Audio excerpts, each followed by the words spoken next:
வணக்கம் அன்பர்களே, இந்த பதிவில் நாம் காண இருப்பது விடாமுயற்சி திரை விமர்சனம்.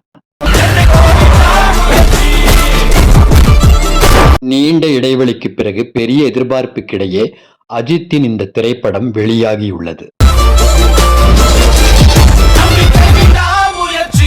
எல்லோரும் எல்லாமும் கைவிடும் போது உன்னை நம்பு என்ற துணைத் தலைப்போடு வெளிவந்துள்ள இந்த விடாமுயற்சி திரைப்படத்தை லைகா புரொடக்ஷன்ஸ் சுபாஸ்கரன் தயாரித்து வழங்குகிறார். அஜித்குமார் நடிப்பில், மகிழ் திருமேனி இயக்கத்தில், அனிருத் இசையில் மிளிர்கிறது இந்த விடாமுயற்சி.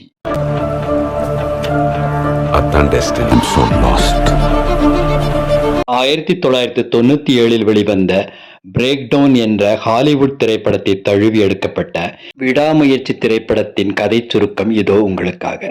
அஜித்தும் த்ரிஷாவும் காதலித்து திருமணம் செய்து கொள்கிறார்கள்.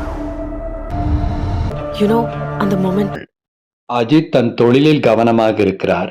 த்ரிஷாவுக்கு ஒரு முறை கரு கலைந்து விடுகிறது. அதற்கு பிறகு அவர்களுக்கு குழந்தை பிறக்க வாய்ப்பில்லை என்று மருத்துவர்கள் சொல்லிவிடுகிறார்கள்.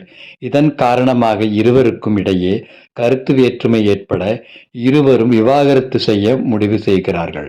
த்ரிஷாவின் அம்மா வீட்டிற்கு அஜித் கொண்டு விடச் செல்கிறார். அப்படி போகும் வழியில் அர்ஜுன், ரெஜினா, ஆரவ் போன்றவர்களால் த்ரிஷா கடத்தப்படுகிறார். கடத்தப்பட்ட த்ரிஷாவை அஜித் எப்படி மீட்டு வருகிறார்?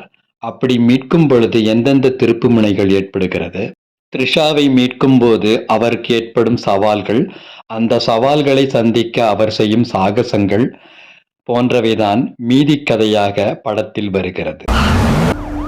கடத்துவது யார் என்று தெரியாத வரையில் கதை சுவாரஸ்யமாக செல்கிறது. அது தெரிந்த பின்பு தொய்வடைகிறது.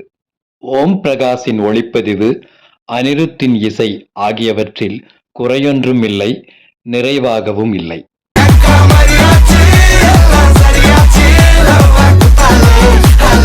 சவடிக்கா என்று தொடங்கும் இந்த பாடலை அந்தோனிதாசன் மற்றும் அனிருத் இணைந்து பாடியுள்ளார்கள். பாடலை எழுதியவர் அறிவு அவர்கள்.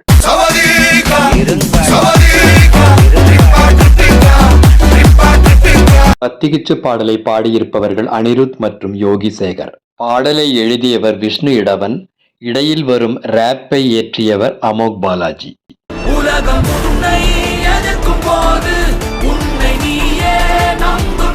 மொத்தத்தில் விடாமுயற்சி என்ற பெயரில் பழைய தேநீரை புதிய கோப்பையில் தர முயற்சி செய்திருக்கிறார்கள். இந்த படம் அஜித் ரசிகர்களை கவரும், மற்றவர்களை அல்ல.